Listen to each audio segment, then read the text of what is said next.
This is my theme song. I'm singing it out loud. Hi, everybody.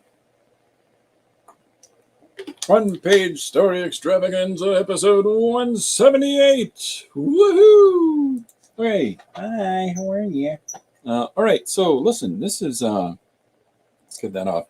This is our 178th episode of our live stream that we do Monday through Friday. I've been having a lot of fun doing this, and thank you everybody for taking part. I'd like to thank all of my patrons that are supporting me over on Patreon. Our new patron that signed on yesterday, and our two main patrons that have been supporting us for such a long time, David and James. I appreciate it very, very much. And so does Baby, here in the studio with me today. She's got a cold, so she's hanging out near Dad. You can't see her, but she's right there. Anyhow, so welcome aboard, everybody. This is yesterday's page. You can see the original art for this on Patreon, like I just described. But the finished page here is the one that we were working on yesterday during the stream. It's called More Lights, Please. And the suggestion for the page was, looks it up on a piece of paper because he has no memory. If only I could, I'm sorry. And that came from Miriam. Thank you very much, Miriam, for the suggestion. And she also suggested the title, More Lights, Please.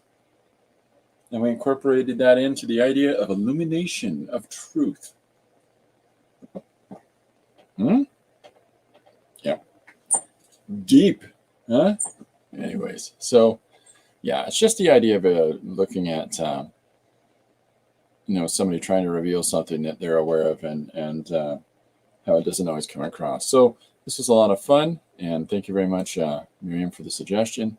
If you've got a story idea that you want to suggest and see me make into a page, let me know. That's what I had up on the screen a second ago. So, okay, so we're going to get crack-a-lackin'. Get working in the studio. Now, I'm going to switch cameras up for a second. I've adjusted the height of my desk. Haven't I, baby? Yes, I have. Okay. I still got the good old squeaky chair. But one of the things that we got that's new is, I don't know if you can see all this, wildly shaking around. These are all suggestions from the con. And I just did a Comic-Con on the weekend, and I pulled one yesterday to look at. I cheated. And I said, because I don't generally want to look at the suggestions that I've been given. I'll write them down as soon as I hear them. And if you have one of your own, I will write it down immediately. But I don't plan on those. I don't sit down and think about what I'm going to do next. I put them aside. And so I was desperately trying to remember what the suggestion was, because I pulled one out to look at it yesterday and I couldn't remember what it was. So I think it was this one from Rin, Sweater Eyes. Great name. There's a bunny that lives on the moon, but they see everything through rose-colored glasses and forgets they're a bunny. And I think it's this one, because two reasons. One, who's on top. And two, I looked at yesterday's video, and I think this is what I read. So anyways, we're going to do that today. Yeah, I'll show you real quick what the finished art was. It's not very different from the page itself. So that was the page that we did yesterday, and it's on a piece of white paper that had orange gel plating across it. So yeah, we've been doing a couple of different surfaces of gel plating paper. And okay, you got to see Baby here. I'm going to turn the camera a little bit. Here she is, just hanging out with Dad. She got a cold, so she doesn't feel 100%. So she's sitting right beside me, just because, it's been a very harrowing day. She doesn't feel good. She's old. She's 14 baby. And then Dad was doing vacuuming and mopping in the house. And so the whole house is nothing is stable. So she's going to sleep beside me on the desk. Good girl. Okay. So that's a lot about my relationship with my cat that you probably don't need to hear. So anyhow, there she is. There I am. Here we go. Oh, we got somebody saying hello. Hello, Miriam. Hello, how are you? I posted your page today, Miriam. Thank you very much for your suggestion and for the title. And yeah, that was very super cool. All right, so big drink of water. Okay, so I got a couple of pieces of paper. So I've got this suggestion that has been pulled. I'm doing, there's a running thing this year. What I've been doing a lot of cats and conspiracy chicken, and bunnies. And we got another suggestion with bunnies in it. So here we go. I saw it in my email. I couldn't comment yet. It's great. Oh, I'm glad you like it. Okay, I'm gonna move this over because I'm doing that thing where I lean across the room because I got this sitting up on my second monitor, and that doesn't help me at all. Hey, there it is. Look at that. Everything's close and I can see it. The world just got a lot easier, baby. Lie down. Go to sleep. Go to sleep. There you go, old lady. All right. Okay, so we've got I've got the desk moved up. Camera is a little bit closer to it now, so hopefully that's going to help with some of the concerns about people being able to focus and see the image. So hopefully this is going to solve that. But I've got my girl line down beside me.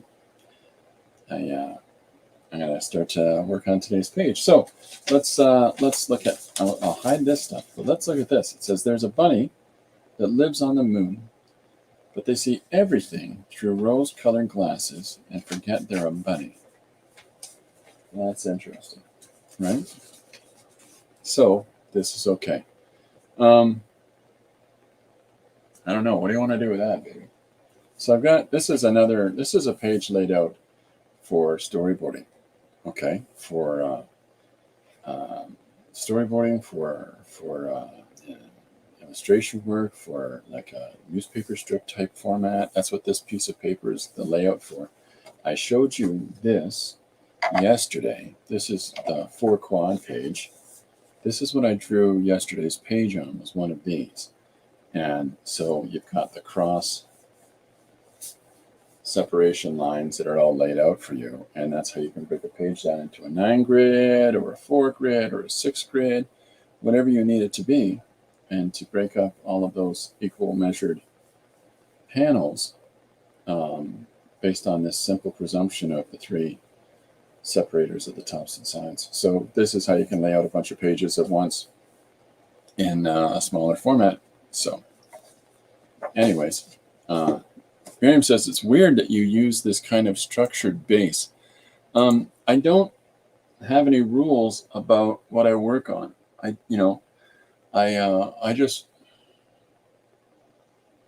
think that whatever the surface that we're utilizing is, in instances like where you're working in pencil crayon and you kind of need a flat base, I can see you just using a simple light colored surface to work on. But anything beyond that, I don't think it matters. I think that, like I've got here, I'll show you this. These are pieces of paper that I will use to roll out my brayer as I'm doing gel plating on the side. And then here's some fun texture from something that was underneath this page when I did that. So that's kind of fun to have that in there. And the texture on this is, if you can imagine the granulation that comes from when you roll a roller over the wall, how it's not perfectly smooth now because there's that. As the roller turns over, okay, as this surface moves up, this plane moves around to the top, rolls around, then the material that it places down on the surface, as it separates from the roller and is left behind, there is a little bit of lifting up with it because of its adherence to the roller. And so that's how you get this slight little granulation on the surface. Science! Okay. Sound good? Yeah. So that's what gives you these fun little textures as you roll over with the brayer. It's the same principle. So, but what this gives me is fun little surfaces to work on. And I've done this on a number of different things where I'll just work over top of it and not care about what's underneath. So let's try one of these today. Yep, right here, this one. I don't know. Why not? So, but whatever material that you have kicking around, whatever, whatever material that you have kicking around and whatever tools that you have kicking around, that's what you're using. And allowing yourself to start from that foundation makes you have to grow. So that's why I'll try anything on anything. Missing a bunch of stuff. Janet. Hiya, Janet. Janet says, received your zines today. They're awesome. Oh, I'm so glad you got them in time. I was really worried. That's fantastic. I'm glad you like them, Janet. I sent Janet for the zine swap. I sent her 40. So not 40 different ones, 4 different ones, and 10 of each. But so Janet gets 4 of those. She gets 4 different ones for herself. She gets to keep one of each. You all right? So, it says, hi, Miriam. Miriam says, no scientific here. I just overthink everything, Miriam, is probably what it is. Okay. Or you're buying more. Uh-oh. I gotta send you more is what I gotta do. Okay, so while you guys are dealing with this email situation, I'm gonna get cracking. So this surface is fairly smooth, and then there's fantastic granulation over there. So with that in mind, I think, and again, I talked about this yesterday with these stellar bodies that are getting suggested in stories. I need to do some variations on that. I need to do some differences. So what I'm going to do here is that I'm going to use this granulated part in order to do our first panel where we're going to establish identifiably that this takes place on the moon. Right? Yeah. I always worry about my old girl here when she's not feeling good. Had baby for a long time. So what I'm going to do is I'm going to draw this on. And then I thought what I would do, is that turning out very well at all? It's not. So let me switch tools. What say we? I'll just use a regular pencil. A regular pencil? Chris, did you hit your head? I got this handy dandy sharpener I got in Toronto a while back. For those of you that don't know, it comes with an eraser, but this eraser's in this fantastic case. And yet, for the life of me, I can't figure out how to get the eraser to work. Because every time, you see it right there, it's perfectly good, but you put that case on and nothing happens. So, I just use it as a sharpener. Okay. All right, so let's start to define our image here. And, yep, the graphite's showing up in that thing. So I'm thinking about the surface of the moon. And so a lot of circular shapes, circular forms, because of meteor strikes over the years and how solar winds affect things. And so we'll allow some parts for concavity and on the surface and other parts for surface striking, things like that. But what we're trying to do is get across a rough lunar surface so that we can, all we have to do at that point here, because of the visual aspect of that, is to put a little piece of text that says, the moon, Tuesday on the moon, Okay, yeah, hey everybody, it's Frankly. How you doing? That's Frank Salison, everyone. He calls me Dad because he wants me to adopt him so he can come live in Canada. All right, so there we go. We got this coming together. Looks like a bunch of bulbous shapes for the moment, but we'll get it sorted out. So what I'm going to do is lay in our image, and then I think I'm going to do some watercolor washing. What do you think of that, folks? Let's do some washes and watercolor. Woo-hoo! Now, Corbin's coming downstairs. I can hear him. And he's going to be all fussy-gussy because baby is lying beside me on my desk. So, drama. Here we go. That's a brush. All right, so I'm going to put down some of this. I've got some black on the inside of my palette. So I'm just using a regular old watercolor and putting in some of these shapes and bits of the surface and allowing that granulation part to really stand on its own, so it separates from the surface. And then we'll put a couple more dune shapes. But what I'm going to do here is, because I just want to have another weird and different perspective on the moon, I'm going to leave this like this for a second. And then we're going to come in and put a hard, crisp edge with a circle of circular shape on the outside. And then we're going to put a little bit of white enhancement there, and that'll build up our lunar surface. All right, so we've got our moon. We got our moon set up there. And so there's a bunny that lives on the moon. Pretty straightforward, right? So now we can do our bunny. Now, I've been doing a lot of linear panels. And while that works, and that's nice and that's lovely, what I thought I'd do today is break that form, because I break form all the time. And the reason that which is why I'm called heterodox, but because I want to do things different ways. And so we're going to change up how we're structuring our page today. I'm going to put in our bunny character, and I'm working off of this vertical axis instead of a horizontal axis for our storytelling. Now, the images, while they're moving in a vertical way, the story, of course, is going to move across the horizontal plane. Does that make sense for folks? I hope it does.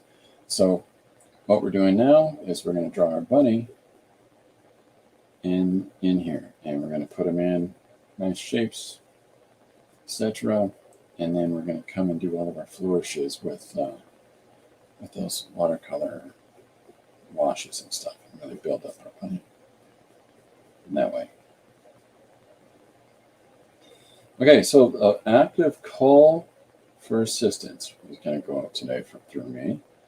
Somebody I know has their iPad has locked up. So if anybody uses those screwy doodads and they know how to unlock it without having the factory restart it, that information would help somebody I know very, very much, so that they don't lose the almost finished first book that they've ever created because of this situation. So if you know some secrets of the universe about how to make those doodly-doos work, let us know in the chat here, that I can pass that on to someone, and hopefully that helps that situation out. So, look at all this. What am I, the 70s? I got my shirt half unbuttoned here. Good Lord. Baby, what are we doing? She's sleeping. Okay, so putting down our bunny. I'll tighten up his shape of his head here. That eye in just a little bit. I'm drawing, because of the glare of the graphite and the way that the board is situated, I got to look at the side monitor here so that I can see what's going on, because I'm somewhat blind in how I'm drawing at this point. So that's okay. That's all right. We got an idea. We got an idea what we're doing. Drawing a few of these here bunnies. I don't have an iPad. I've never owned an iPad. I'm an Android guy, so I don't have any answers for them other than, call every single computer repair shop in town. So, they might have some magic that they can roll. Share those fandangled iPads. Okay, well, if you find anything out, frankly, let me know. I appreciate that, and I'll pass it on. Okay, so tomorrow I have a family event to go to, so I won't be doing a regular stream for just to let everybody know now, I will be making up for it though. So that means a stream tonight or a stream tomorrow. So it's just to let you know. We've got something to do. Also, in addition to that thing, that the event that we need to go to, which is very important to us, Lori has family down from the Netherlands right now. So we're going to go check them out, see how that crazy cat knows what they're doing. So thankfully they speak some English, because let's be realistic. This guy, I speak English and bad English at that. So I speak no good. I'm always impressed by people with multiple languages under the belt. Now, I understand French. I can no longer easily converse in French, but I still understand it, so at least I got that. So you can see the structure of the bunny coming in now, that I'm just sort of laying in the shapes of them in pencil and not worrying too much about all those details. And then this patterning that I'm putting in here now is, oh, wait a minute, we've got to put rose-colored glasses on this guy. Okay. Hi, Aditi, welcome aboard.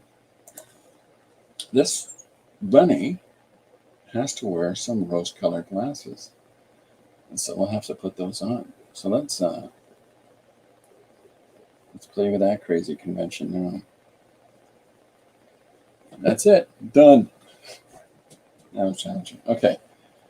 So there's two ways that I can do this. I think that what I might do is have the surface beneath the rabbit to sort of represent sand, lunar sand. So we'll draw in some random shapes that we're going to flush out in just a second. And then, giant hand! And then we're going to,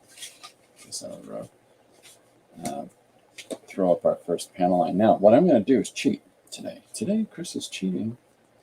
Okay, so what I'm doing by cheating is that I'm going to play with the shapes of the panels. And you'll see what I mean in a minute. But by playing with the shapes of the panels, I'm going to break up where and how things are happening. So I'm just trying to think about what's the best way to do it. I think it's to break a line across here. Okay? Okay. Is that good? That's not so bad. All right. Baby is giving up to me on me. She's now lying on the chair beside me. Frank says he's cheating on his diet. My goodness. Okay. So the next idea, so with the bunny with the rose colored glasses, which is a fun conceit in and of itself, but and then I've got the lunar shape in behind. Doesn't look like a moon does. Well, let's use our handy dandy moon tool. That's what I'm calling this guy. Moon. So I'm gonna bump this one bunny ear up so that it goes over our moon, because we don't want a dangling line to push two planes together. Right? So as long as the ear of the bunny is tipping over the moon, it separates foreground from background. Okay? But there's our moon in the background, and then we'll draw a couple of lines for our lunar surface in behind that, which is not very different from the tensor. So while this is challenging for us to see for the moment, let's all go to the lobby. Let's come in with some colors here. And has anybody got any specific color choices that they'd like to see for I'm not going to use that. Let's do this. We'll use this a light brown, and I'm going to come through in spots with our bunny rabbit and throw some of that down. And we're going to clean this up a little bit more as we go, but so because of paint on the surface of this paper, the way it is, and we're doing some washes over, it's going to pull up all kinds of random colors from underneath. This is fun. This is good. We're going to use this to our advantage. Oh, there we go. Frank's got the dad joke of the day. Have you seen the Barbie movie? I hear the acting comes off as plastic. Ba-da-da-da-da-da. Okay. So I got a question in the title of today's stream, and my question is, how do we keep our art and writing original? It's a legitimate, question I'm throwing out there for people. And the reason that I'm doing so is that it's important we think about these things. It's important that we consider for a moment how the things that we're working on and the things that we're creating and sharing with others is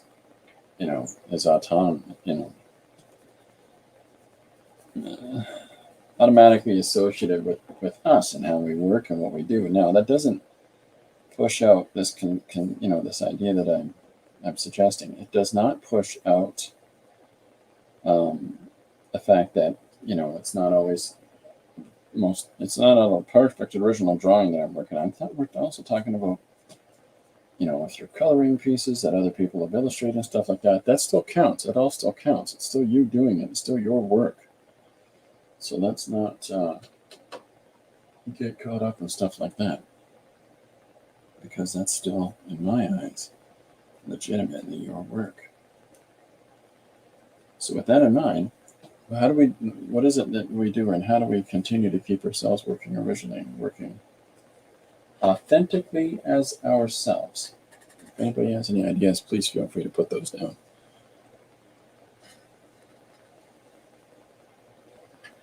That's the best response to that dad joke, Dee. Nope. Okay, so with the shape of the moon now, maybe that's coming through a little bit better. And then we've got our bunny rabbit here, and I'm just going to keep working up some different values, some different approaches to the bunny's fur. Now, I'm not focusing too much on that background because I'm going to push it out. I'm going to, a big, thick, black, starry sky is what's going to go in there. So we're not really concerned about that in a moment.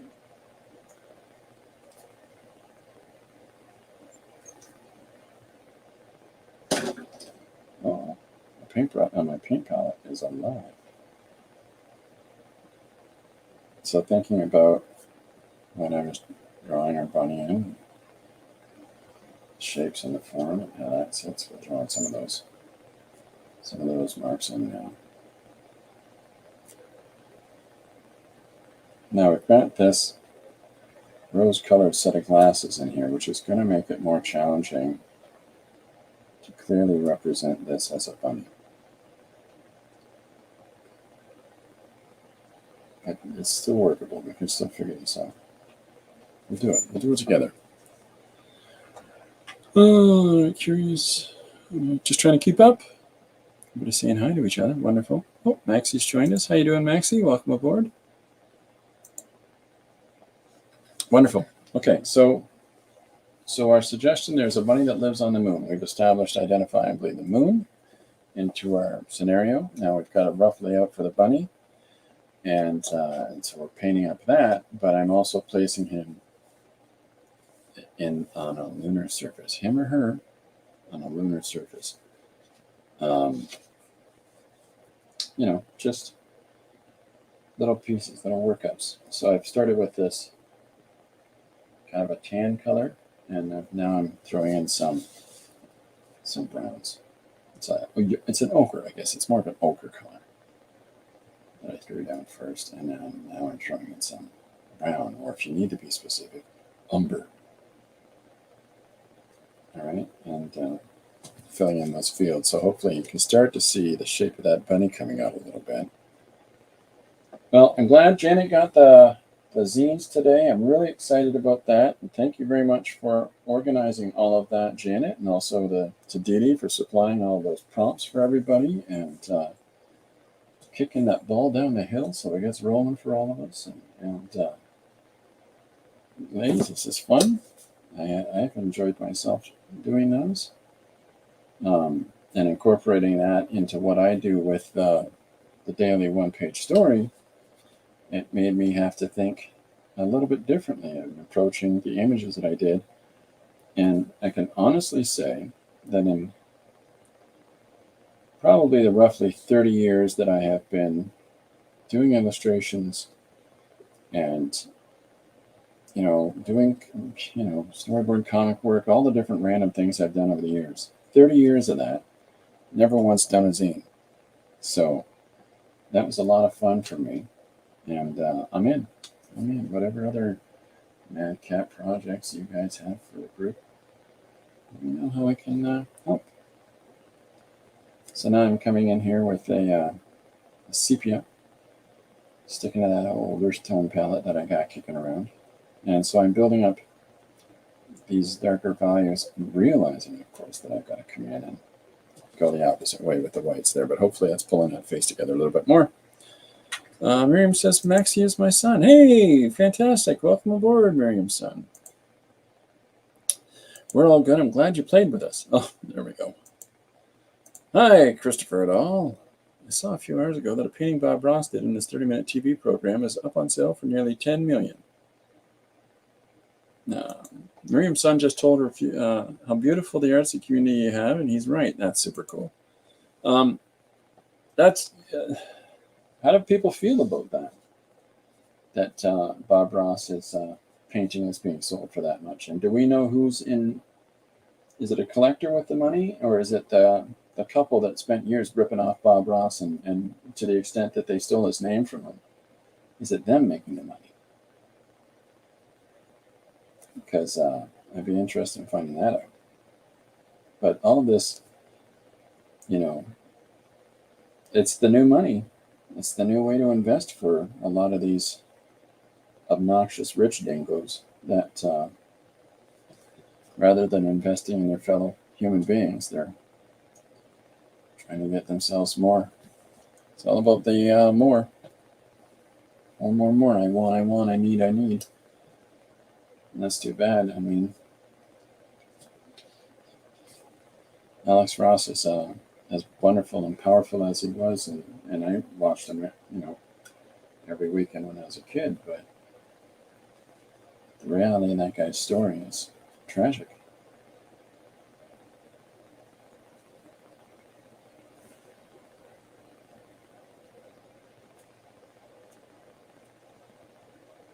But, he got to make art on a regular basis and engage with people on a regular basis. He was really keen on that. So at least he had that. Okay, enough flirting around with the bunny for the moment. Let's get back into the surface of this La Luna. So I've got, and so this is just watercolor that I'm throwing together here. But I've got some of these lines that I put down randomly, just some scribble lines. Well, we're going to try to find some shapes out of those and start to build up the surface. And so one of the things I'm doing is that I'm repeating the circular pattern, the meteoric strike pattern that we have on the surface of the moon over here.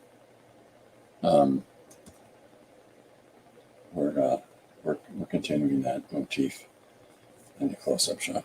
Janet says, I must be out of the loop. What happened to Bob Ross? Reading the article again, it says it was his first TV painting. So Bob Ross, the people that produced his show and managed him and all that stuff, they actually had him sign away his name to them, trying to get some money together as he was diagnosed with, terminal cancer at the end there. And they, in the last so many years of his life, they owned Bob Ross.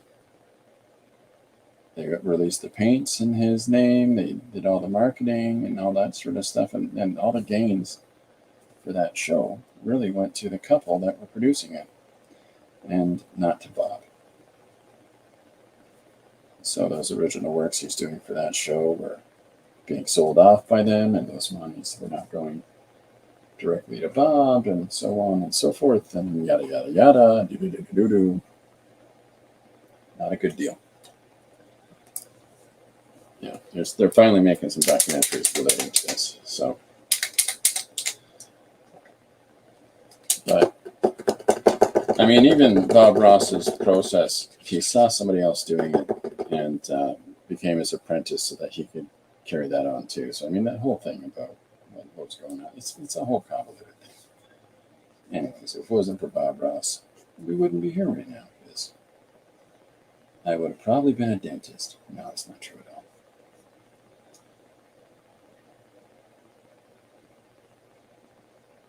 I just saw Little Shop of Horrors last night. That's why I thought I'd be a dentist. Maybe those rich people are giving as well as spending. We don't know. Verifying my theory that people suck. No idea about the Bob Ross buyers. No. Minneapolis Gallery put a walk in the woods, the first of 400 paintings up for sale. Maxie says, my English is not so good. You're doing okay. That's a pretty good sentence you had there, Maxie. Actually, I'll let you in on a secret. My English isn't so good.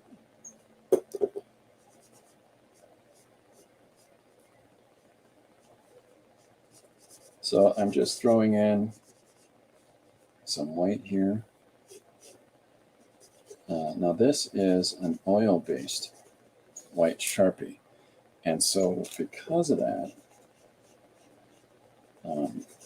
I can't use oil paints, but there's something about the consistency of this that I can. Oil paints make me feel sick. It's the binding stuff in them.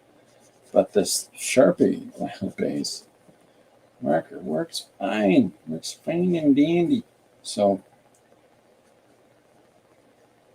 I can use this, and the nice thing about it compared to Posca is that there's some translucence in the application of this. It lets some of the surface come through. So it's not as opaque a white by any means, any stretch of the imagination. And because of that, it lets us utilize some of the existing surface that we already have.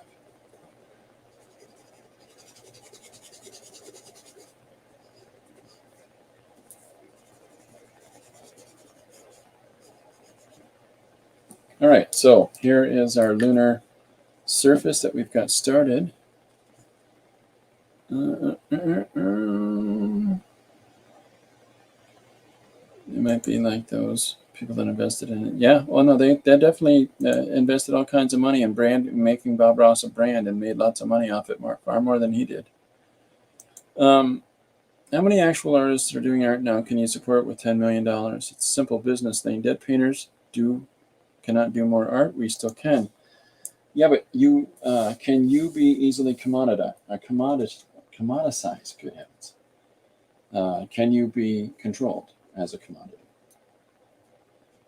That's kind of a remarkable difference, is that dead artists, have nothing to say about how you value and market their works and have things to do with them.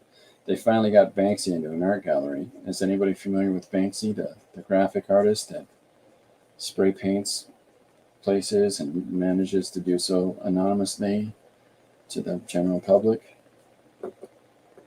Anyways, they finally got Banksy to do a piece that could be auctioned in a gallery. And he did a paper piece in a frame, and it sold for over $1 million And as soon as the gavel said sold, and they were about to move the piece off the bidding floor, a button was pressed by somebody in the building, and it immediately shredded half the piece of art. Just the painting, the drawing started lowering, and half of it was shredded and hanging from the bottom of the frame. Ha ha ha! Screw you, art world. Thank you, Banksy. So it's a tough thing. Now you've got people that are actually buying buildings and tearing the wall off of the building that has a Banksy on it, and then displaying the Banksy on the wall, on the slab of wall in gallery spaces. That's how ridiculous and predatory the art market is. So I don't know. How much money would you support real artists, living artists with that? You wouldn't. They're not interested in that. And the ones that everybody got wise with what they did with Basquiat and creators like that, and how the art market pushes and pushes and pushes artists into destruction. So it's hard. It's not to say that you can't make a structural living with your day-to-day life as an artist. It's just they're not interested in being fully supportive of that. So Maxie's going to cook. I'll be here more often. You're always welcome, Maxie. Thanks for coming out. As was sung in a musical cabaret. Money makes the world go round, makes the world go round. It sure does. Painters, artists in general, used to have sponsors. Yeah, we're trying to do that again. I mean, there's very few little platforms. Like I've got a Patreon thing, and thank you for my supporters on Patreon. That Patreon is the only avenue of open support that I've come across where people can just help. I don't have the numbers off of YouTube. I need 1,000 people to be following me, and I've only been going since the start of the year. Really, I've had the YouTube account for years, but I never used it until the start of the year. So I'm really excited to have 200 people that I get to engage with. But one day that'll monetize. 50 years from now, I have bazillions of people here. I start a new religious experience for everybody. It's largely singing Kumbaya in a circle. I'll just let you know that now. You're at the ground floor. But that's tough. It's a tough thing to find patronage and support in the open world now. What's there to gain from it? What's there for those people to gain? And unfortunately, we live in a society based on gains. Okay, so I've done my outline for the black area. So hopefully now you can see how I'm trying to pull the bunny forward and push the moon back. The overlap of the bunny's ear over top of the moon tells you that as far as it goes for planes of reference, the bunny is closer to us than the moon is, or else the moon would be covering the bunny's ear. And then the next thing that we need to do is to separate our foreground, where the bunny sits, from our background. And one of the ways that we can do that is by having this line, that very thin line that connects the bunny. And so that subtle little transitional line in the space pulls the bunny forward and pushes the environment with the mountain plains into the background. So, and again, once this paint marker dries properly, I'm going to come in with some more watercolor wash.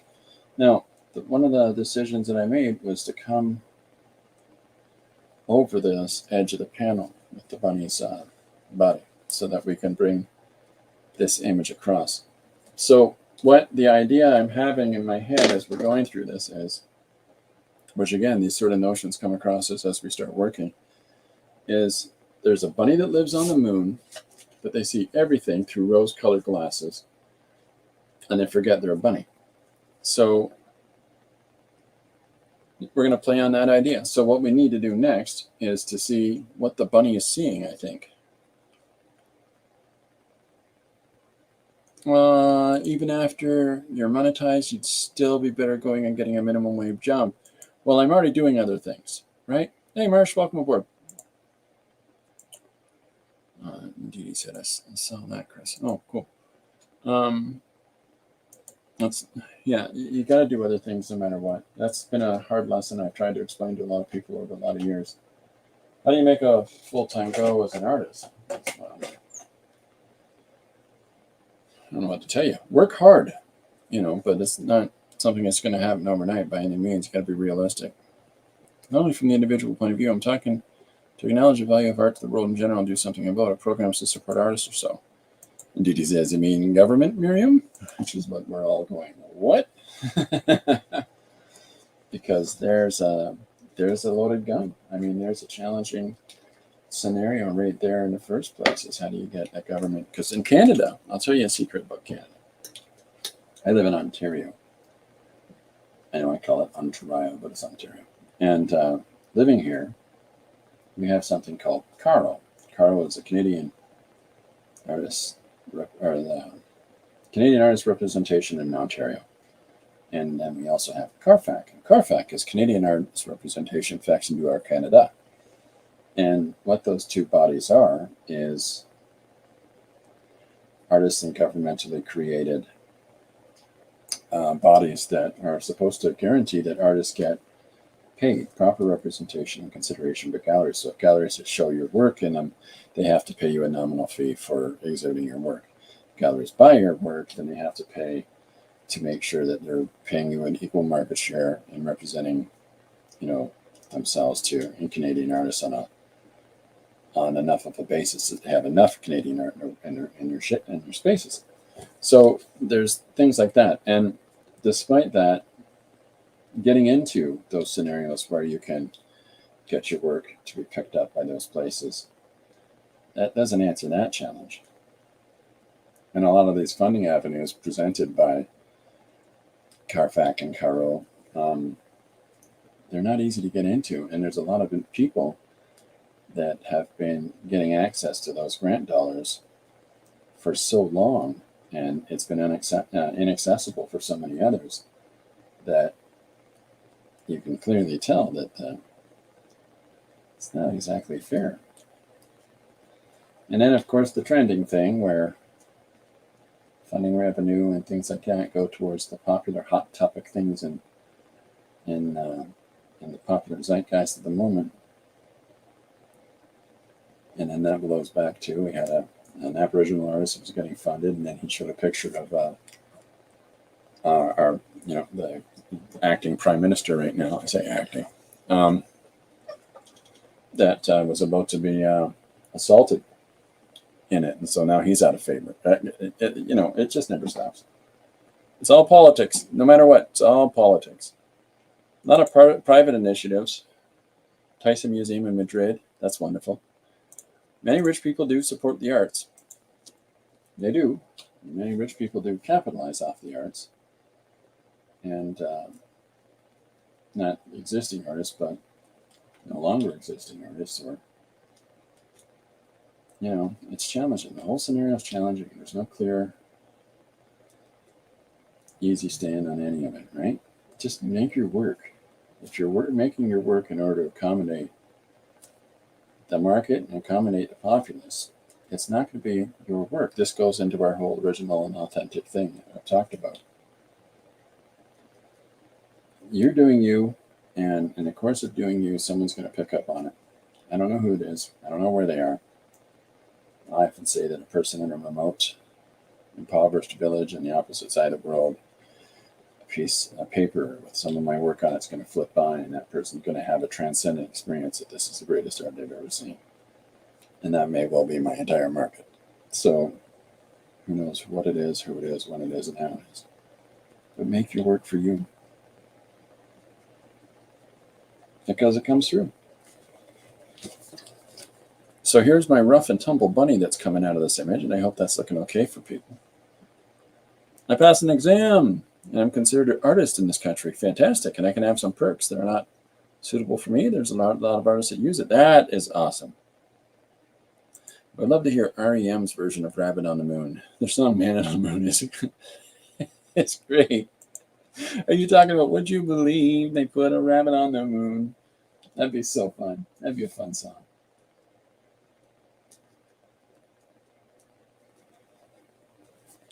Yeah, that'd be a fun song. I like that.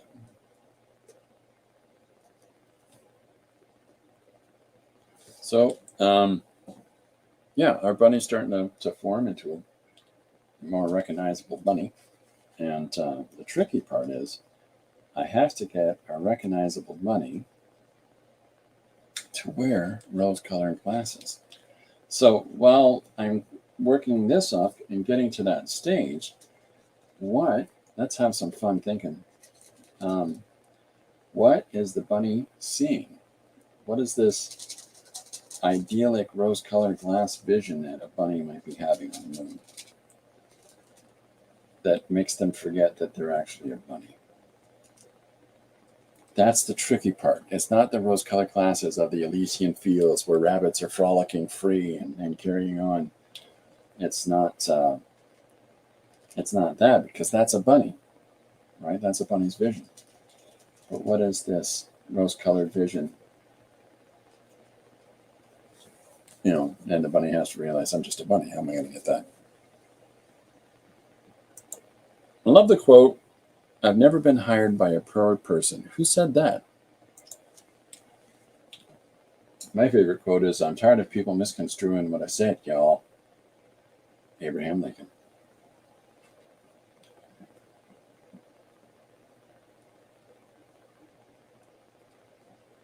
And I know Abraham Lincoln probably never said y'all. That's the joke.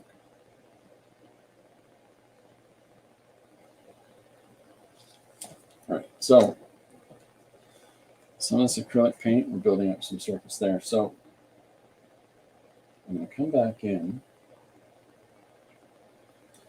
I'm just using the one brush this whole thing, so it's going to be interesting.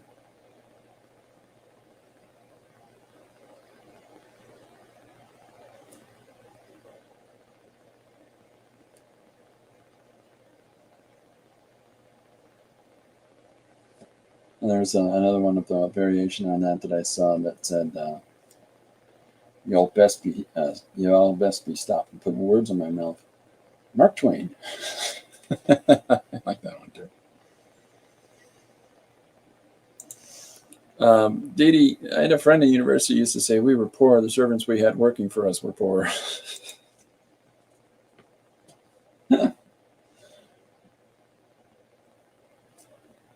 Those are good.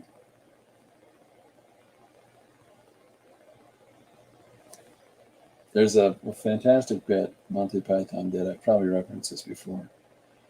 Of some guys sitting around the table drinking some Chateau de Châtenay and talking about how kids these days, you can't tell them anything. You try to tell them about back when I was young, back when I was a child. 73 of us living in one room, and we had it tough. And it's the most ridiculous, constantly building narrative that they're putting forward about all their arduous hardships. Well, when I said room, I meant a hole in the ground. Oh, you are lucky to have a hole in the ground. Like, just ridiculous. But that's my favorite thing like that. One of my favorites, parents would murder us in cold blood and dance about on our graves each night singing hallelujah. It's the each night part that gets you.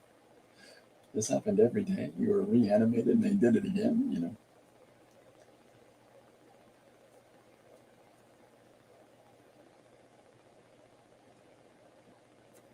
So it's a lot of building up of value of doing this bunny thing.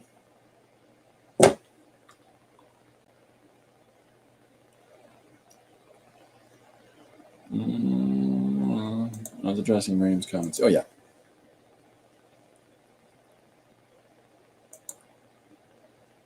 This bunny thinks he's everybody. That's all in him. But then he gets knocked down and thinks he's a nobody. The truth is he's just somebody like everybody else. Marsh. I found the more money I have, the more people that I can help. Didi, you are a good person. You really are. I'm not saying that to be like just a snarky guy. You really are a good person. And that's good person thinking. When people are talking about how some have money and don't do anything to support the situation, they're talking about those people that are only about their own gains. They're not talking about people like you that are fantastic human beings that are out there being a good person and supporting and encouraging others. And you do this like you're breathing oxygen.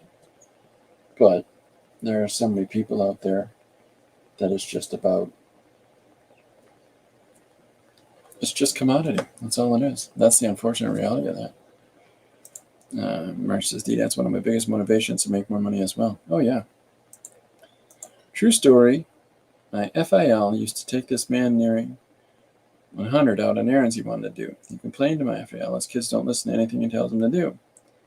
My FIL asked how old his kids were. His response was 73 and 75. Just popped in my head to say hello. Hello. Yep. That's a great thing I try to concentrate on good people. That's all you can do. That's all we can do is celebrate those people. That's why I think it's so lovely when people recognize the wonderful impact of people like, Fred Rogers or Ernie Coombs. Ernie Coombs is a guy here in Canada that we had doing a morning program, and he was called Mr. Rogers. I'm sorry, Mr. Dressup. I apologize. And a guy I know here in London just did a documentary on him. But it was a very similar kind of approach as Fred Rogers had, and that was to just encourage young people to find out who they are and be who they want to try to be. And we don't have enough of that. We don't have enough people like Diddy teaching others and showing them, exemplifying the things that they learn and crafts. And everybody else here that does that. Good on us all. So a lot of the motivation for why I do whatever it is that I'm doing.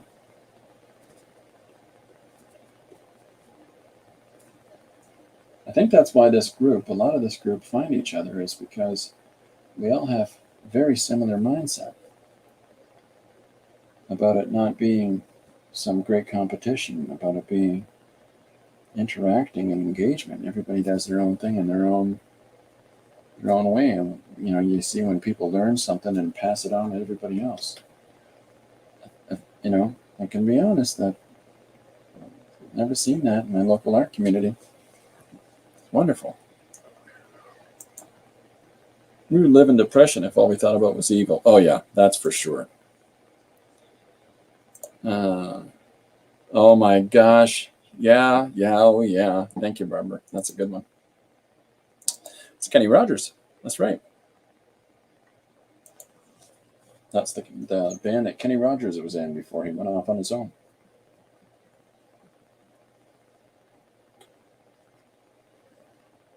I don't know if I've told everybody this story yet, but I know somebody whose name is Reuben James. He's a really nice dude. And his mom was a huge Kenny Rogers fan. And Reuben had no idea that he was named after that song.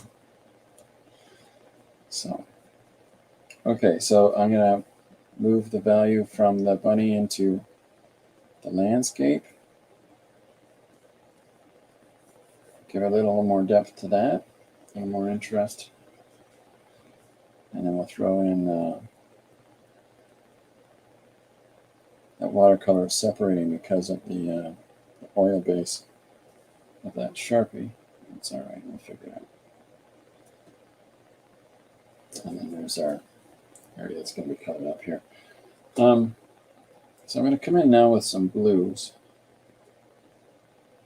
and add some more shapes and lines and things into our composition here to push some more interesting shadows in there. Is there anything good in the world and anything of virtue? Think on these things. I think I've heard that somewhere. That's fantastic. Yeah, the first edition. Yeah, that was his band. Yep, I like that. I like that a lot, Marsh. there's, I mean, it's simple things that I don't think people, we don't initially consider the impact that something will have. This seed swap that Janet's organizing with Dee Dee and everybody, there's a lot of people that are going to take part in this thing that might not have done anything before.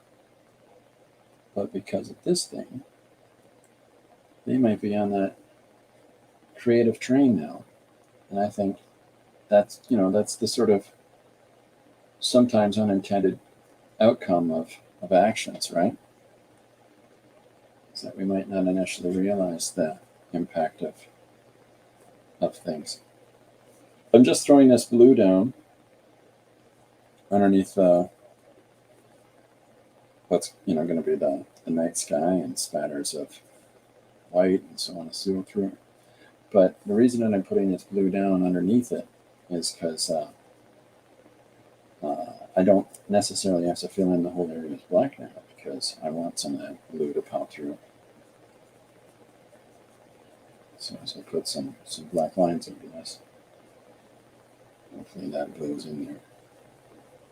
And also, it helps us understand composition as we're still going through it. Philippians 4. There you go. Nice. That is, yeah. Oh, there we go. Anything of good in this world and anything of virtue, think on these things. Fantastic.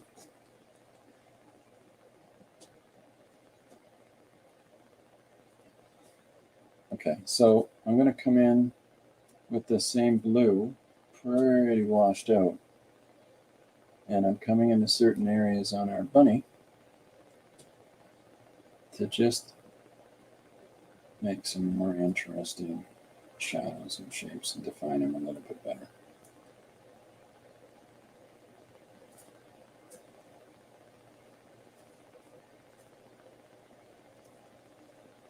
Now I have got what condition my condition's in stuck in my head.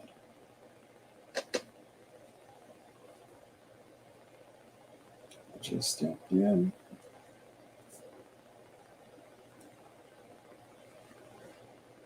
Yeah, the Big Lebowski, the Coen brothers. One of the fantastic things about that film is about that song back into the public sphere again. Okay, so now we're coming into the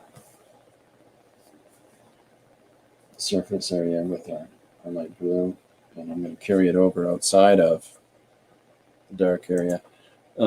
Watching a video the other day, there's a quote: "We can only be what we give ourselves permission to be." I like that. That's good.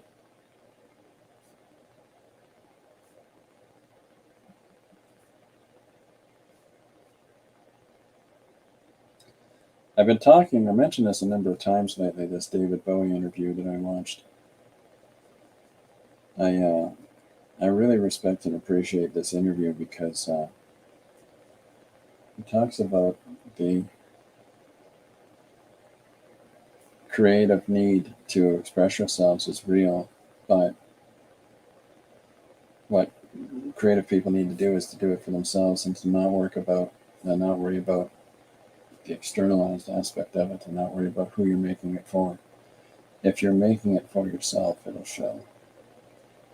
And that has really affected me a lot right now. One of the things that is important to me is that if I learn how to do a thing, I want to share that. And because I love to see wonderful things being done by other people with the same meager skill that I might figure out or learn myself. And so, I'll pass on whatever I learn, and there's no sense of, holding on to that, not sharing that. I think it's important to do so. So, I'm just putting in the rose-colored glasses.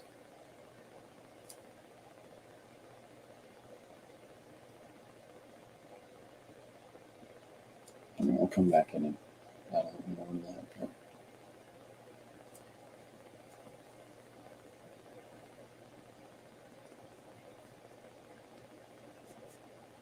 So I'm really lightly putting in some little red hits throughout the bunny's fur here.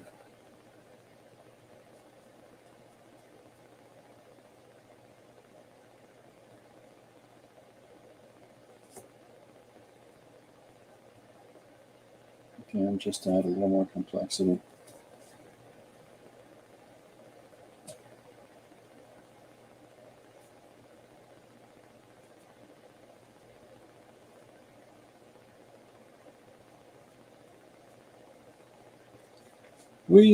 Okay, where are we at? I love that movie. Yeah, oh yeah, it was fantastic. I've been thinking about being more courageous and confident, and it's not about whether I am, it's whether I decide to be that makes the difference. There you go. That's fantastic. And that goes back to your "I'm giving myself permission" part. Yeah. And Barbara's statement, that's yeah, that's true. It's really true. It was for me, it was what sort of liberated me from being concerned about whatsoever about what I'm doing and how it engages with others and where's my place and da da da da da da. Is that I just gave up. I don't care. You know, I just allowed myself to stop worrying about it. If we're looking at it from a permissible stance, I'm going to do things the way I want to do them, and I'm going to do, express the ideas I want to express, and I'm going to not worry about, you know, there's a right way or wrong way. People will say about stuff. I don't care. You know, I recognize that there are things that I do that are vastly different from the people around me, and doing the same kind of thing, and it's just different. That's all. It doesn't need to be anything more than that. But doing that, thinking like that, has sort of liberated me to try anything and to do the different medium and pages each day, and that's kind of fun. But it's like, I guess it's like you say, you guys, it's, you kind of got to give your permission to do that and focus on itself and to not worry about what others are thinking. Some fun in that.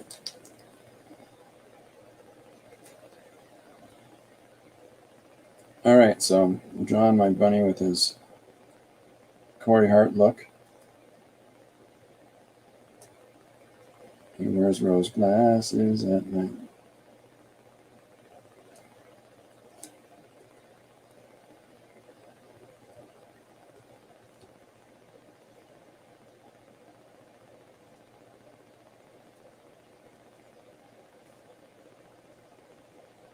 Sorry, I'll be right back to check on chat in a sec.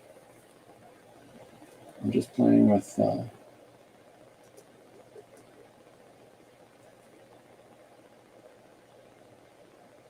just trying to figure out the shape of his face and his chubby cheeks a little bit.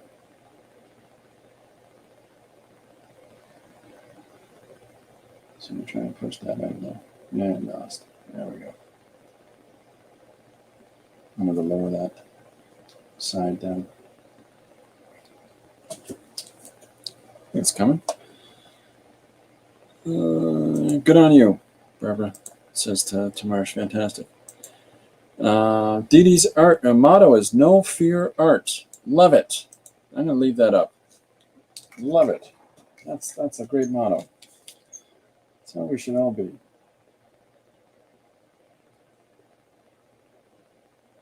The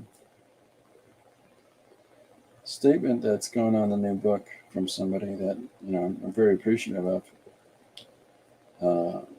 is kind of the first time that somebody has said the difference okay. And I know that lots of people say that, we say that to each other, but I mean like the first time that somebody has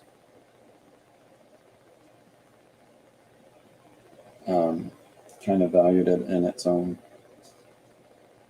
different thing as opposed to in relation to other things. And it's kind of got me overthinking everything now.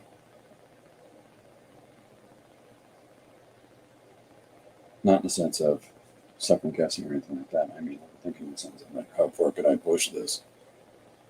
So yeah, no fear art. I love that. That's the whole reason that I do things like scribbling on a paper before, or putting tape on a paper before, or all these other weird methods that I've come up with over the years. It's the reason I do those things. Break the fear, break the cycle, just get to work.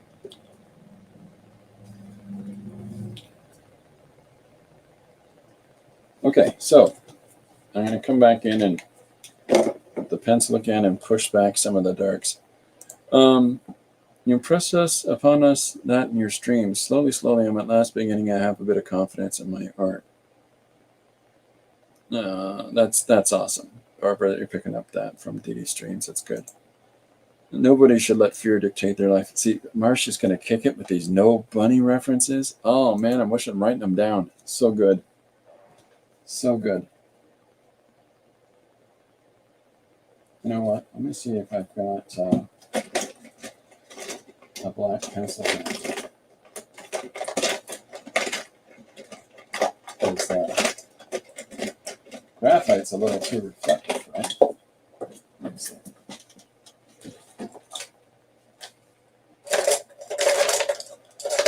I'm over here searching in my immediate bag of tricks. Box of tricks. This is my box of tricks. If the suggestions book is my book of tricks, I'm now rooting through my box of tricks. And that's this thing. Everybody's seen this thing before. It's got a little easel. My friends gave me this. And inside the easel is a compartment for storing tools. And they were disappointed when it came in because they thought it would be much bigger. And I'm like, no, this is perfect size. So.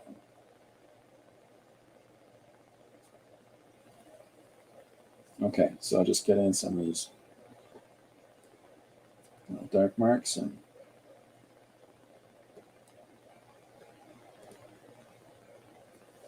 hopefully those are, you'll be able to see those.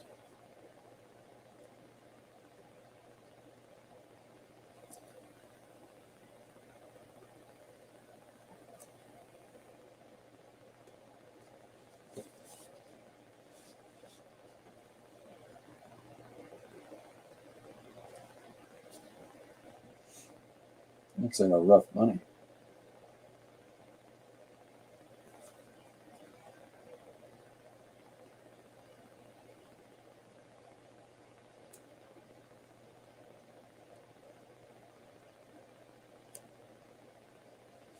It's John Lennon. Anyways.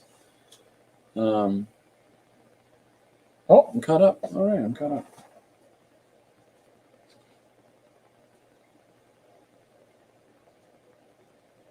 I think that whatever it is that people are working on, it's interesting when you see things develop like, you know, Janet is the queen of zine, things like that. I love that. I love that, you know, Janet's zines getting recognition. They're very good. Terry and her 3-word prompts are fantastic. You know, she's so good at them and does them so well. I like that when we start to see people getting a recognition for some of these things.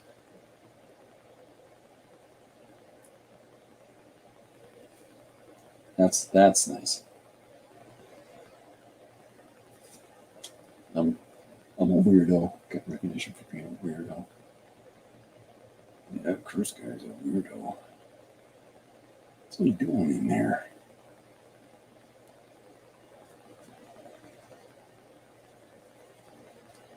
Okay. Miriam says, I found so much inspiration on another artist's work, but not depending on their perception of the quality of their art. I like that.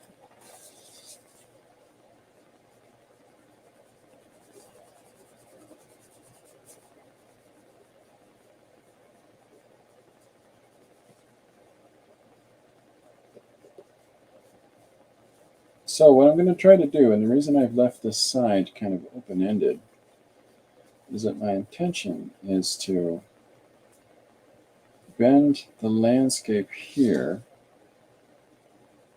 with the landscape that's seen idealistically through the rose-colored glasses of the rabbit.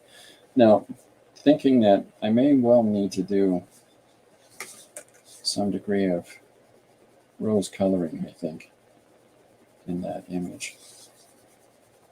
I'm going to hold this up. There's a lot of fun.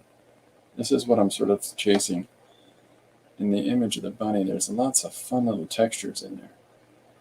And I like texture. And that's the granulated part of the paper that I was talking about earlier that we specifically stuck the moon on top of. So now it has this sort of fantastic granulation and pushback of it. That's kind of fun. And then when the black comes in, hopefully that's going to really push separation of foreground from back. The reason I did that sharp outline around the bunny and the moon like that is that if I want to do some things to define the edge, like I've got with the fur on the bunny, I don't have to worry about dancing around when I, start putting in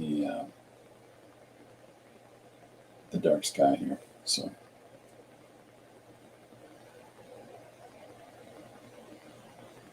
just a big upper plate on the bunny's head. It looks like Big Vig from Watership Down. Yeah.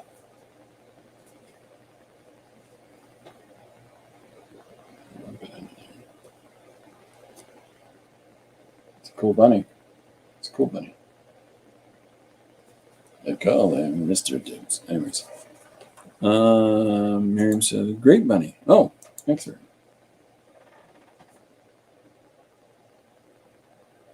Let's look at that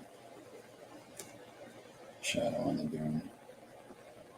This is one of those things that the people that try to say that Stanley Kubrick faked the moon landing in a studio in Burbank, California, they try to talk about this specific area that I'm drawing right now and how it doesn't move depending how close or far away from the camera people are. It's like, it's a static plane. They're not really that much different. They only move around so much past the lunar lander is what I'm saying. So it's not like it's going to back when it's going to change much. Okay, so where are we at? We're in hour 20. So has anybody got some grand ideas about what this idyllic vision the bunny might be having could be? So anybody got some things, some elements they want me to try to incorporate into my madcap plan?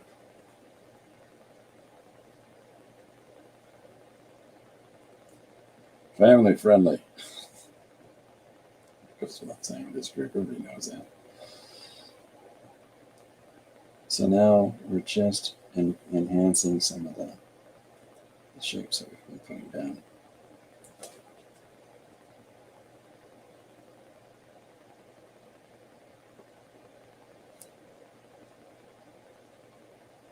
Hopefully that's looking more and more moon-like.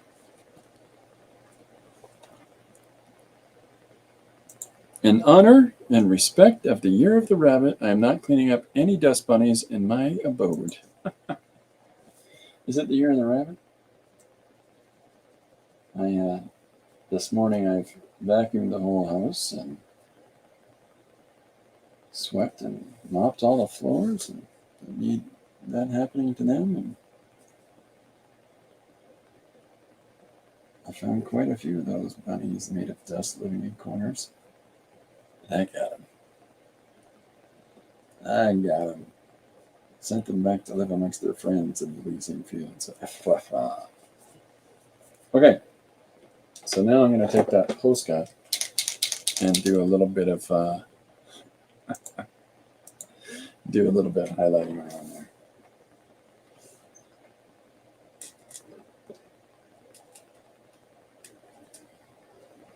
Actually, you know what? Rather than doing it like that, I'm going to come in with ink.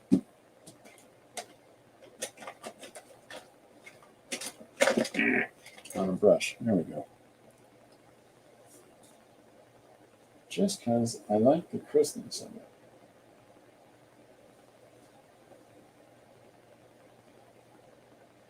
If it's going to show up nicely.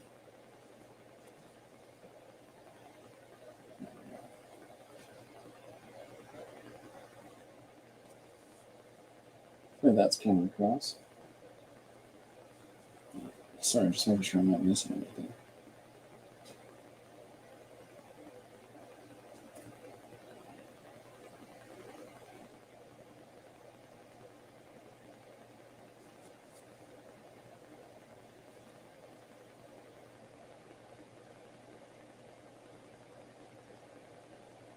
If anybody got any events coming up or any streams or anything like that they want to let people know, please feel free to do so.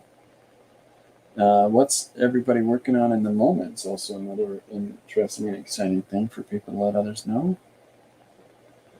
I know that people have been working on their zines. Is everybody got theirs sent in, or is there anybody that's still trying to get that done this week to get to Janet?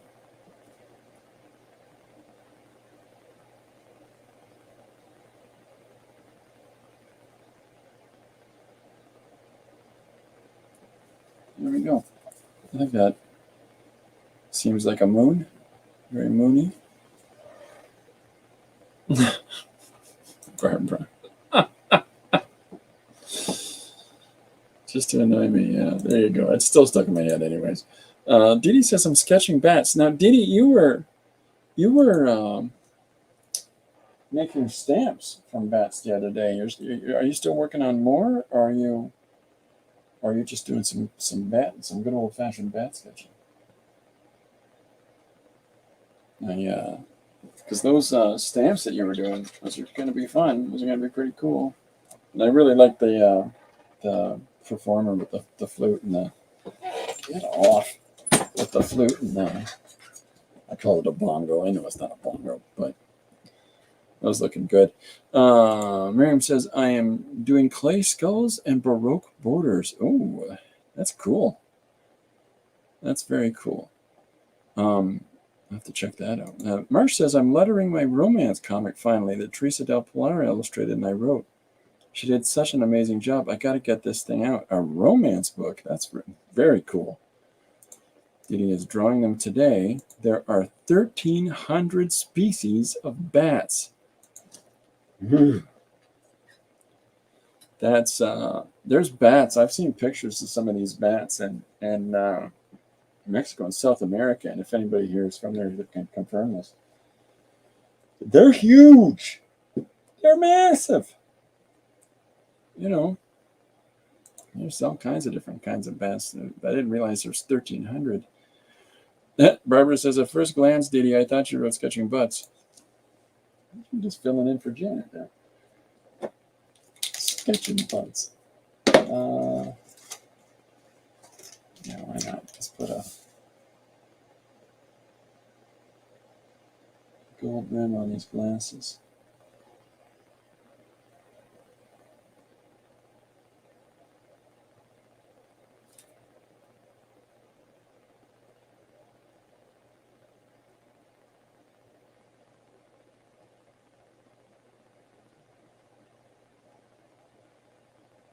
And then I'm going to put a little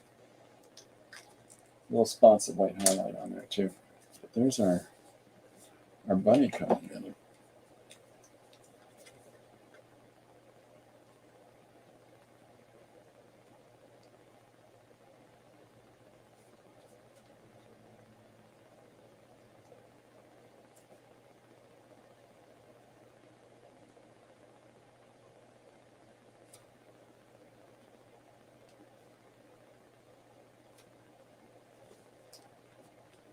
It's too cool for school. All right. So I'll put some black down for our background in a minute, and then we'll actually, what else is going to do is a little bit of this. No, Janet does the butts. I haven't been doing any live drawings lately. Cameron has been doing them. Yeah, I'd love to see that, Dee Dee. I'd love to see you doing some. And Cameron's very good, but very talented. And you did, draw the things you made stamps of. And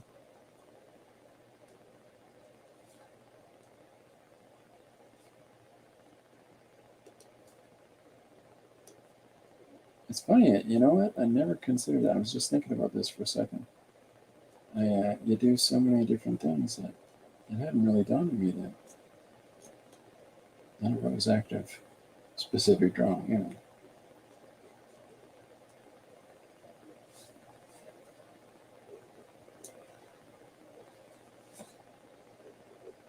All right.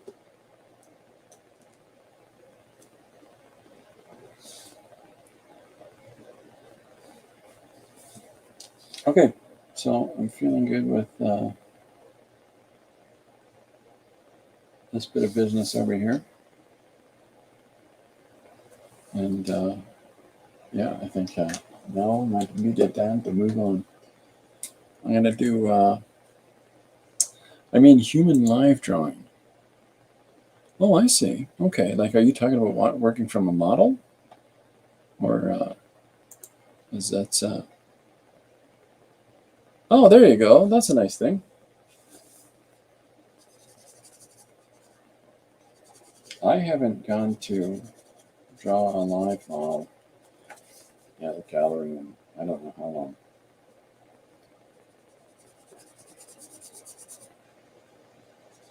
The place I teach the comic at the college in, there's one every week. The same place where they've got live models. Yeah. Well, the Sharpie's not working. You're gonna have to switch to some of this here paint, You're gonna do water left in this brush. Come on. How about you? Let's try you. Got my cloth over there. Use that instead of my hand. And then I'll come back and hit this a couple of times. But let's get some of this black down in the sky.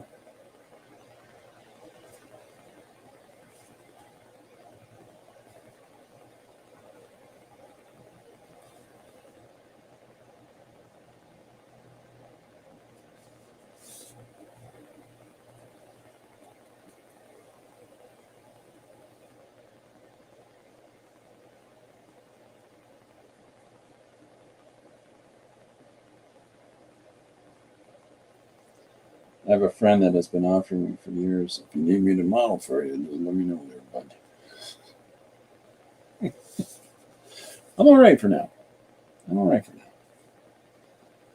But very nice you had offered, but I think I'm okay for the moment.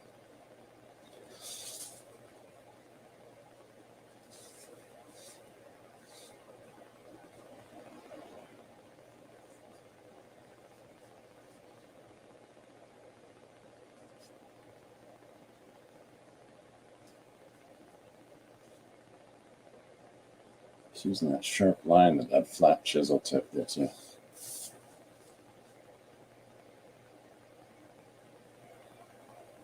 I'm gonna have to go over this a little bit more, but I kind of like that it's not just flat black. That's fun. Okay. Well, I've left this up, and I'm so sorry. I need to go through your last stream here, and you're still working on the house. Yeah, that house looking cool. Yeah, live. Yeah, that's tricky. This is in reference to driving from an actual nude model in front of you. And Miriam is still working on. Whoops, there we are. Still working on the house. So I would guess these would not be nude models because you're leaving the butt sketching to Janet. Yes, nude models. Just been a while. Yeah, they stand on different sides of the model. You guys are crazy. I love it. Okay, so here's our bunny. And la moon. So This just needs a second to dry. So there's our really mute tones and the really soft, raw umber kind of a value that was in the surface of kind of a raw umber / gold, that's in the surface of the plated paper, because it's just a white sheet of paper. I tried to keep some of that and hold this up. Some of those textures that are in the bottom underneath the rabbit and that are peeking through in the night sky, I wanted that sort of stuff to still be present as it moves forward. Miriam says, "Well, we have a new bunny soap face, new bunny so far." Face. There you go. Good fun. Okay, so bunny lives on the moon. They see everything in rose-colored glasses and forget they're a bunny. So there's a couple of ways that I think I can approach this moving forward that I need to think about. What is the bunny looking at? And how do we make the bunny cognizant of the fact that it's a bunny? So let's stop for a second and consider that. If the bunny looks at,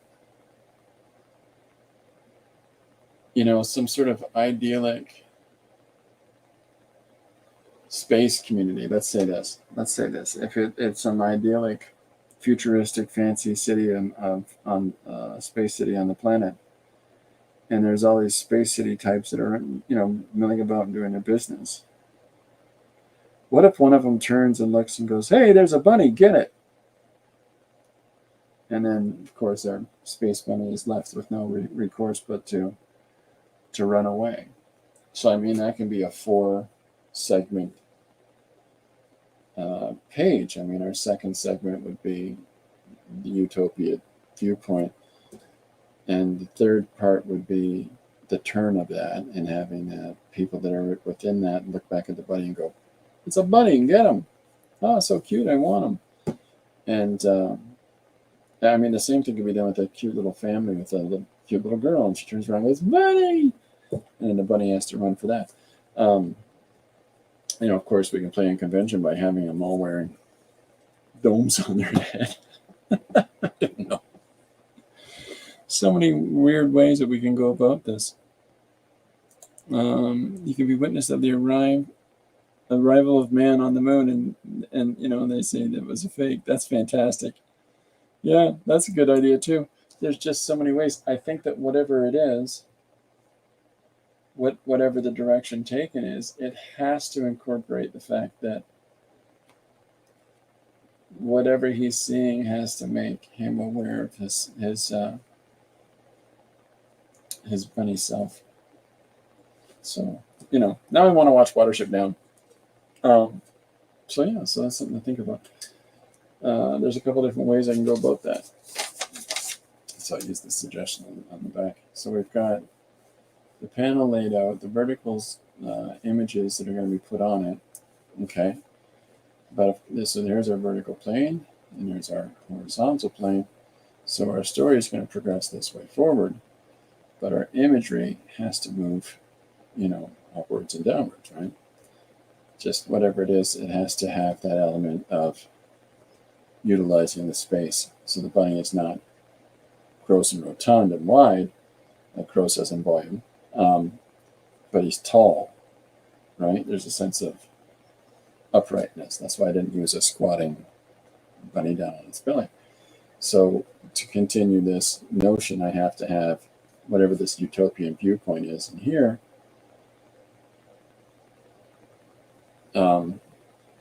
And then whatever the action is in here, I think I need to consider that and how that causes. So it's the same thing as the 4 beats of a story. Here's Bob going from milk to the store.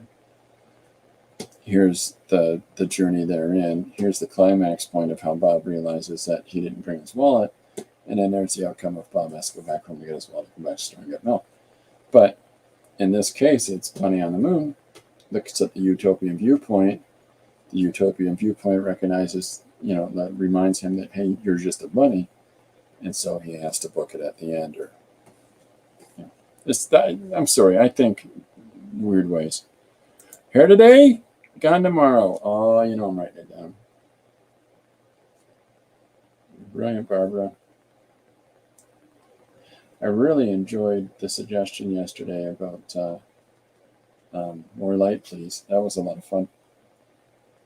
So, let's try to figure out how to do this. And let's give Barbara some credit with that, too. And this one's for rings. So, yeah. Okay. So I think I know what I need to do. But I'm going to leave that surprise up for you to see tomorrow. Because I'm going to try to make a Dutch spaghetti for my wife with Dutch spices.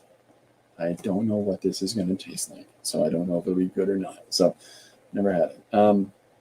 So we got a great start. You can see the working. I'll take that off in a second. Oh, that's nice, Edie. Thank you very much. What size text do you use for your pages? Struggling to figure out what works for this. Depending on the scale that you have your pages scanned in at and how they sit inside the program. If you're working that your pages are 11 by 17, small text would be 18. Anything below 18 on an 11 by 17 page, 18-point text I'm talking about, sorry, is going to look way out of place. Some of the problems that I had with when I was first starting to do these is that I recognized that I would go back and change substantially the scaling of the text that I used on things, but I really didn't understand how to keep a uniformity in the scale on my pages and things like that. So you live and you learn. So, but now I keep everything at a uniform scale, and within that uniform scale, I use a standard size 18 for my letters. But it's also because I'm working in a landscape format. And if I want it to reduce down or to enlarge up, I will do that by the click and drag method as opposed to by trying to figure out what the new number is. Because it gives me a little more control. So like in today's page that I posted where he says, turn the light off at the end, that's a click and drag to make those words bigger. And when he's talking to the conspiracy chicken and saying that, you stupid alien, get back up there, right? As it jumps off the plinth. I've reduced that down. I've dragged that down. So whatever it is, whatever the scale of your pages are, as soon as you find one that fits 26 words comfortably in a panel, and 26 words is an egregious number. But if you were to able to put 26 panels, so it takes up a fifth total of the frame, okay? And we're talking, let's say 5-letter words, 4-letter words, okay? Then you've got the right scale for your standard plane or standard frame or panel that you're using. If you can fit 26 words into 1/5 of that panel, then that's your scale. That's the size of text you want to be using because it's legible and ideally it doesn't interfere with the art. If it's massive paragraphs of dialogue, good luck. You've got to reduce down. There's just no choice. That's why I try to restrain ourselves in the writing. But that I hope that helps. But if you're working on an 11 by 17, minimum size you want is 18. So 18 point on a Photoshop program. Anybody else that's interested in that, I hope that helps you as well. But it's trial and error. It's trial and error. And but think of the fifth rule. Miriam says, we have plenty of ideas. You put keep those ideas coming. I love it. Barbara's tomorrow. Now she's trying to sing Annie. That'll get what condition my condition's in. Greek guide, thanks. My pages are half 11 by 17. So if your pages are half of 11 by 17, then 1/5 to the panel. So because the page itself scales, so depending on if you're printing at this scale, right? The smaller those letters are in the panel, That's almost impossible if your pages are printed as small as this for anybody to read. So keep in consideration of that's why a 1/5. So, and then think of in accordance to the scale that you're printing at. And if you're printing at a standard size comic, the 5th rule works. Thank you. Okay, yeah, you're welcome. Anything I can do to help folks at any given time, just let me know. All right, I think we got a structure for how I'm going to do this page. It's going to be a 4-beat act. It's going to be done with vertical panels across a horizontal plane. So, you know, this is going to be a fun one for me to do tonight. But thank you, Rin, for the suggestion of there's a bunny that lives on the moon, but they see everything through rose-colored glasses and forgets they're a bunny. So there's the considered aspects of our story that we have to represent. And then, of course, Barbara's here today, gone tomorrow. Just fun. We'll see if I can incorporate that. Didi says, have a good afternoon, guys. Great stream. Thank you, everybody. Okay, everybody, thank you very much. I appreciate you all coming out. I hope some of the stuff we talked about helped, and I hope that you keep doing the things that you do in the way that you do them, and that keeps your stuff, your art, your writing, your work, yours. I love it. In the meantime, I will see you tomorrow. Bye for now. Yeah, big old bunny. I'm feeling this black area.